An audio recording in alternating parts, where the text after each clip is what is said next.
E você já deve estar percebendo, quem nos acompanha no YouTube, que estamos recebendo aqui um convidado. Vamos bater um papo agora com o vereador reeleito pelo PT, Júlio Brise, com 7.767 votos. Vereador, seja bem-vindo, um ótimo dia para o senhor. Bom dia, vereador. Bom dia, muito obrigado pela oportunidade de estar aqui com vocês hoje, a todo mundo que nos escuta e também quem nos assiste aí pelo YouTube. Vereador, vamos começar aqui falando sobre a pauta da juventude, né? O senhor tem atuação forte, né? A questão da Rede Cuca, políticas de juventude no município de Fortaleza nos últimos 5, 6 anos, né? Como é que foi estar à frente dessa área tão importante, né? Cuidar do futuro da cidade, que são os nossos jovens. Fortaleza tem peculiaridades, é uma cidade que é muito desigual, o pessoal fala, é o maior PIB do Nordeste, mas é uma cidade muito desigual, extremamente, né? Quem conhece a cidade, quem anda nas comunidades, vê assim, a diferença em relação a outras áreas da cidade. Então, muito desse público é jovem. Fortaleza hoje tem 1/3 da população de jovens e nunca mais teremos tantos jovens como agora. Então, é uma urgência para a cidade investir nesse público, incluir esse público, colocar esse público em ambiente seguro, que ele possa desenvolver suas habilidades, seja na escola, na faculdade, qualificação profissional, nas atividades de arte, cultura e esporte, apoiar o jovem, incentivar o jovem, criar ciclos positivos, né? Tive a oportunidade de trabalhar como secretário de juventude com Roberto Cláudio de 2015 a 2020, foram um pouco mais de 5 anos, onde a gente promoveu a expansão da Rede Cuca, com a construção do Cuca do José Walter e do PC, e o do Vicente Pison, que está em projeto, mas foi feito e captado naquela época, além de mais de 60 projetos criados, como o Bolsa Jovem, que foi um programa que continua, que é importante para o jovem da periferia, porque transfere renda, é o primeiro programa do Brasil que transfere renda para o jovem da periferia, além de Olimpíadas da Juventude, Supercopa, apoio para os atletas, o Voa Juventude, que é um programa que dá passagem, hospedagem, que ainda tem, mas está faltando, né, que sempre tem, mas tem ainda, então são programas importantes porque o jovem precisa de ciclos positivos. Projetos de qualificação profissional também, o Qualifica Juventude, então foram mais de 60 projetos criados na época, mas infelizmente nesses últimos anos da gestão do Sarto a gente viu vários deles acabar ou diminuir, como foi o caso do Bolsa Jovem, do Voa Juventude, que diminuíram, mas ainda tem. A própria Rede Cuca, que hoje diminui a quantidade de atendimentos, de quantidade de cursos ofertadas. Isso é um problema para a cidade, né? A gente fala muitas vezes que o jovem é o futuro, é também o futuro, mas o jovem é o presente. E mais, para a nossa cidade é uma questão chave. Se a gente não investir no jovem hoje, esse jovem, se a gente não investir nele hoje, aí é que a gente não vai ter futuro mesmo. Nem tem presente nem futuro, porque matematicamente, quando a pirâmide etária virar, ou seja, quando a população envelhecer, que é uma coisa natural em toda sociedade, né? Está acontecendo isso no Brasil e aqui no Ceará também, em Fortaleza também. Quando a gente ficar com a população mais envelhecida, esse jovem de hoje, que vai ter os filhos de amanhã, que vai construir a cidade, se não tiver oportunidade, vai ter subemprego, vai ter dificuldade para fazer suas atividades e se desenvolver. Isso repercute nas próximas gerações. Então, isso é um problema para a cidade, para o futuro, matematicamente. Se a gente não investir nesse público agora, urgentemente, a gente não tem futuro como a gente quer em Fortaleza. Agora, vereador, o senhor saiu como gestor e entrou como vereador, teve uma grande votação na eleição, na sua primeira eleição. Como é que o senhor conseguiu virar essa chave de gestor para ser vereador? Como gestor, o senhor tinha o poder da caneta, diretamente. Agora, como vereador, dependia dos seus pares. Como foi essa entrada na Câmara, na sua primeira gestão? E que dificuldades o senhor teve nesses seus primeiros 4 anos como vereador? Até porque dependia dos seus colegas vereadores, né? Isso, realmente é um aprendizado, né? A gestão, você ali consegue escutar as pessoas e tentar criar projetos. Como eu falei, a gente criou mais de 60 projetos e tentar estabelecer pontes mais diretas, né, na execução. Isso é uma coisa que, inclusive, me fascina muito. Eu gosto muito disso. E o legislativo, você tem que, de fato, desenvolver outras habilidades, aprender muito, né? Um aprendizado diário, um ambiente de muita pressão, de muita discussão. São muitas forças diferentes. Aqui em Fortaleza, o parlamento são 43 vereadores, então 43 pessoas totalmente diferentes, né? Que são pressionadas por segmentos diferentes, que têm interesses diferentes, comportamentos diferentes. Então, você tem que ter habilidade. Eu cultivo amizade com todo mundo, eu me dou bem com todo mundo lá dentro da casa, apesar de ter divergências maiores com alguns colegas, mas sempre tentando... Porque, na verdade, no final, o que importa é a cidade, a produção, o que é que a cidade vai ter, o que é que vai ser aprovado, o que é que não vai ser aprovado também. No parlamento tem isso, né? Não é só o que você aprova, mas o que você consegue que não seja aprovado também. E a gente lutou muito para, por exemplo, não deixar aprovar a taxa do lixo do Sarto. Infelizmente, perdemos ali por 2 votos na votação, uma violência contra a cidade. mas o papel do vereador é esse, né? Então eu sigo tendo como norte aí os princípios que me trouxeram para a política, né? Desde novo, na época do movimento estudantil, e também as causas e bandeiras que eu defendo, as pessoas, os segmentos que a gente representa. Isso é muito uma representação política, né? O parlamento, é o que você representa, as causas, as bandeiras. Tentei nesse primeiro mandato aí, durante esses 4 anos, está terminando ainda, ser o vereador, produtivo. Acho que a gente tem que produzir para além do discurso, né? Então, fui o vereador novato mais produtivo, que mais apresentei projetos nesse período, 100% de presença, presidente de comissão, frente parlamentar do hidrogênio verde, discutindo matérias para cidades, fui contra a taxa do lixo, os empréstimos que a prefeitura pegou, que até hoje a gente não sabe, tivemos que votar sem saber para o que era, por isso, basicamente, eu fui contra.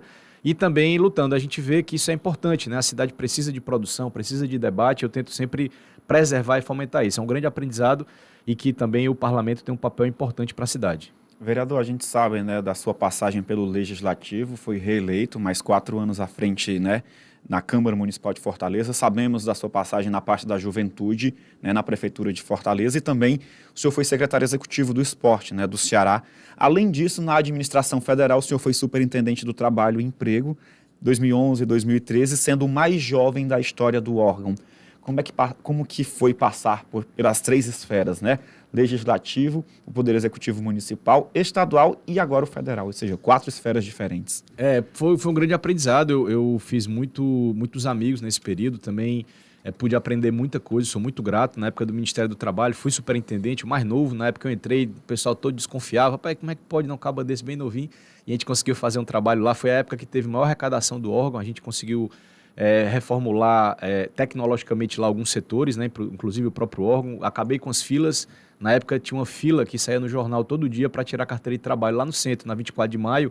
E naquela época, ali em um mês, eu entrei no dia 2 de junho, no dia 2 de julho já tinha acabado a fila. A gente fez um trabalho que, inclusive, na época foi um desafio, porque os próprios servidores não acreditavam, né? A primeira semana, o primeiro dia que eu cheguei lá, eu cheguei às 5h30 da manhã e tinha uma fila dentro do órgão. E aquilo ali eu me senti aviltado, né? E assim, eu senti violentado. Como é que pode, né? O pessoal que chega de madrugada para pegar uma senha, para pegar uma carteira de trabalho. E a gente fez uma reunião já no dia seguinte, eu ouvi os servidores, saber o que é que eles queriam, o que é que eles gostariam que melhorar. A gente conseguiu melhorar durante o período desse mês e mudei a sistemática, criei um agendamento que funciona até hoje. A gente criou um agendamento primeiro por telefone e depois pela internet para poder facilitar o fluxo. E nesse mesmo período a gente teve a maior produção de carteira de trabalho da história do órgão naquela época, né? A gente conseguiu produzir muita carteira. Quando eu cheguei, a carteira era entregue em 7 dias. Você pedia, recebia em 1 semana. Quando eu saía, a gente entregava em 2 horas a carteira. Então você pedia, recebia em 2 horas a carteira de trabalho. Então são aprendizados, assim, oportunidades que você tem de contribuir para a sociedade, que para mim foram muito válidos. Na Secretaria Executiva do Esporte também, na Secretaria Adjunta do Trabalho e Ação Social. Na época tinha um programa chamado Pronatec, que a gente conseguiu fazer a maior pactuação do Brasil aqui no estado. Tinha que pactuar com os municípios e o Sistema S.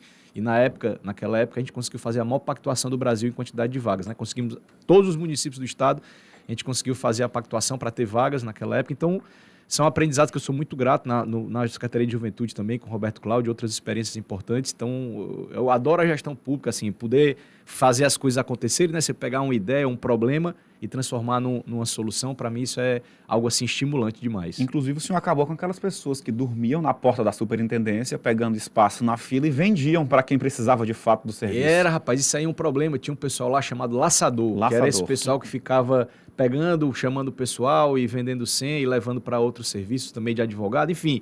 E eu lembro que na época a gente acabou, porque ninguém acreditava, né? Essas coisas ninguém acredita. Vai acabar com a fila, teve servidor que riu, né? Rapaz, estou 17 anos aqui e o Márcio, que era o chefe da agência, gente boa demais, grande servidor público.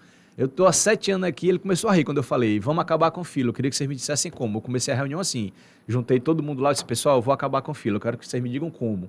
E aí ele começou a rir, ele disse, rapaz, desculpa, eu tô rindo de quê? Rapaz, faz 17 anos que eu estou aqui e nunca ninguém conseguiu. Sinto muito lhe dizer, mas você não vai conseguir. E foi o que eu gostei de ouvir, porque aquilo ali que me deu mais vontade de terminar. Né? A gente conseguiu em um mês. E aí esses laçadores, o pessoal que foi reclamar, eles vinham reclamar. Rapaz, acabaram com o nosso serviço, não tem mais o que a gente fazer aqui, não tem mais ninguém na fila para a gente poder fazer. Ficaram com raiva porque a gente acabou com a fila. Então, realmente foi uma coisa importante, assim, eu fiquei muito feliz por ter, na época, né, isso faz tempo já, enfim, mas foi muito, muito legal. Uns 12, 13 anos, né? Faz um tempinho.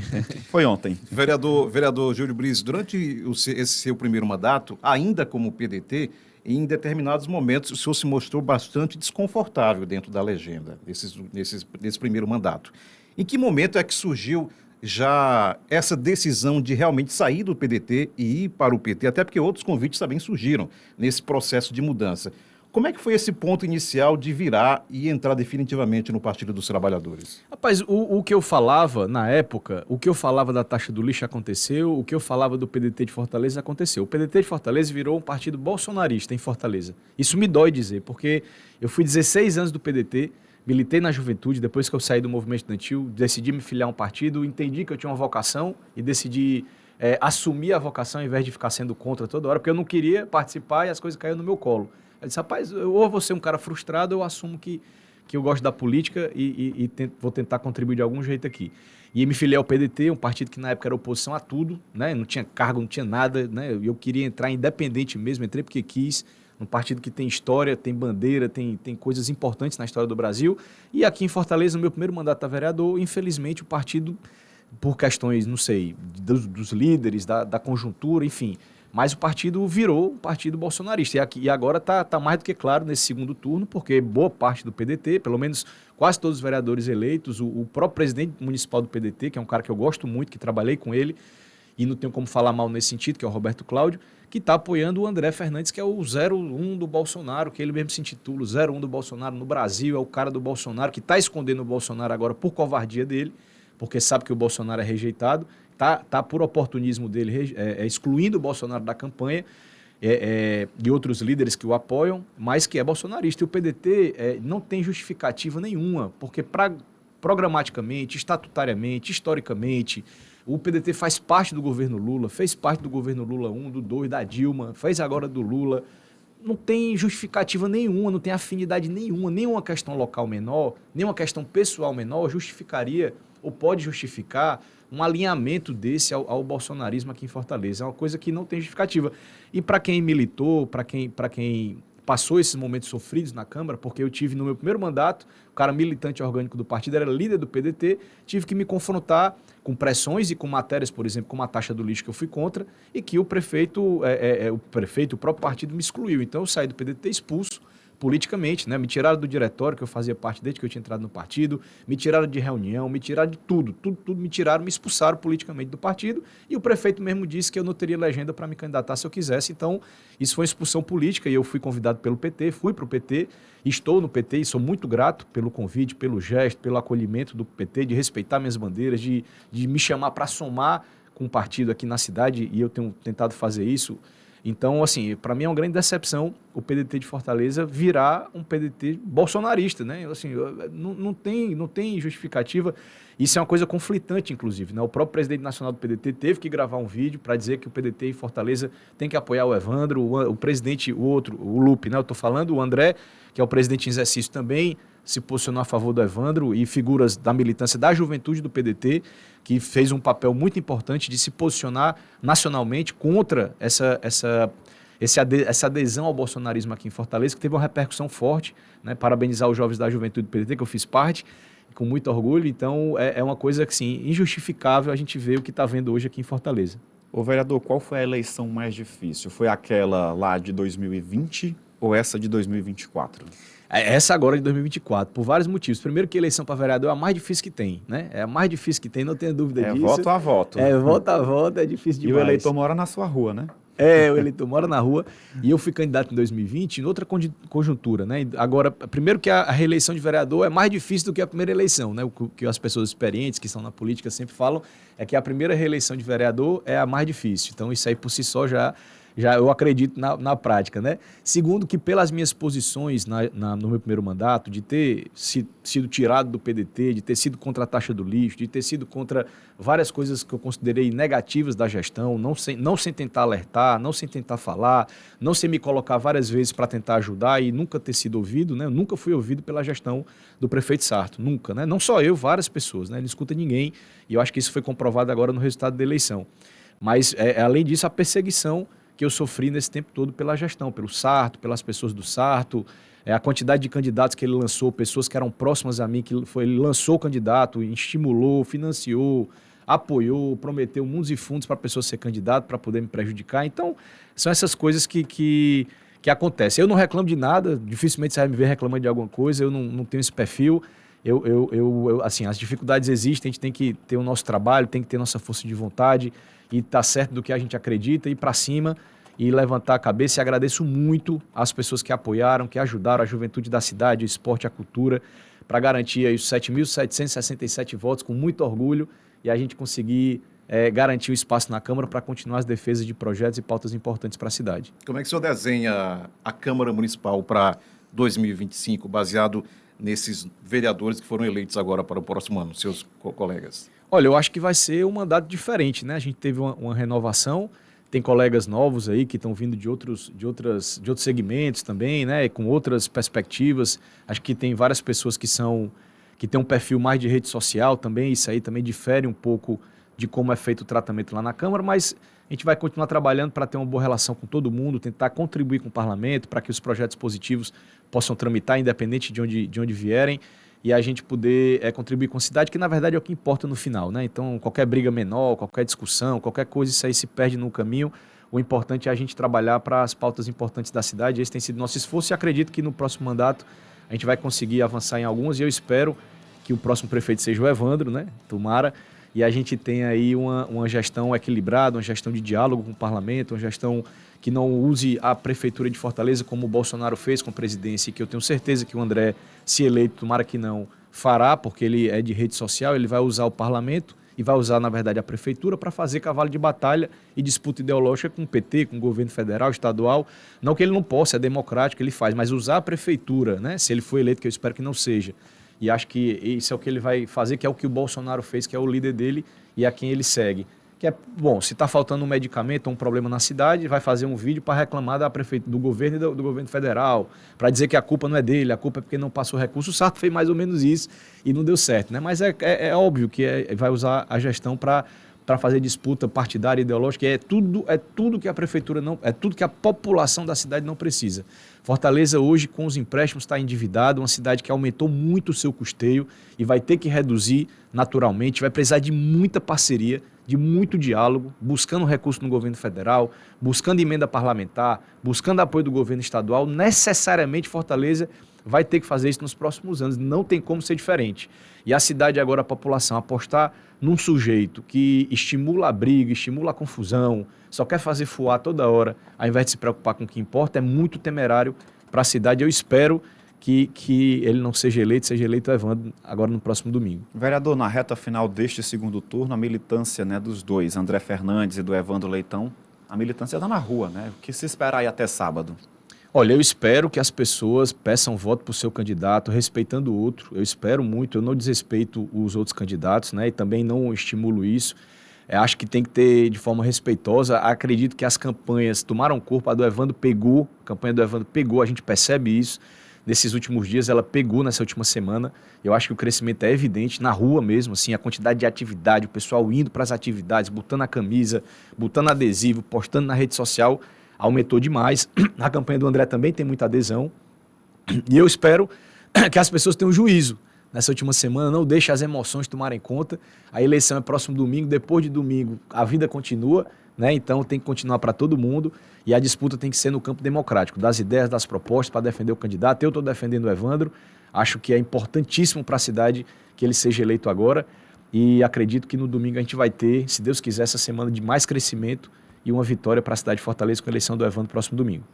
Vereador Júlio Brise, primeiro, muito obrigado pela gentileza de estar presente aqui nos estúdios da Rádio Jovem Pan e fique sempre à disposição aqui do veículo. Muito obrigado. Eu que agradeço, parabenizo o trabalho de vocês e fico à disposição lá na Câmara ou como puder para poder contribuir com a cidade e também com o trabalho de vocês. Obrigado. Muito obrigado, vereador Júlio Brise, reeleito para mais 4 anos na Câmara Municipal de Fortaleza.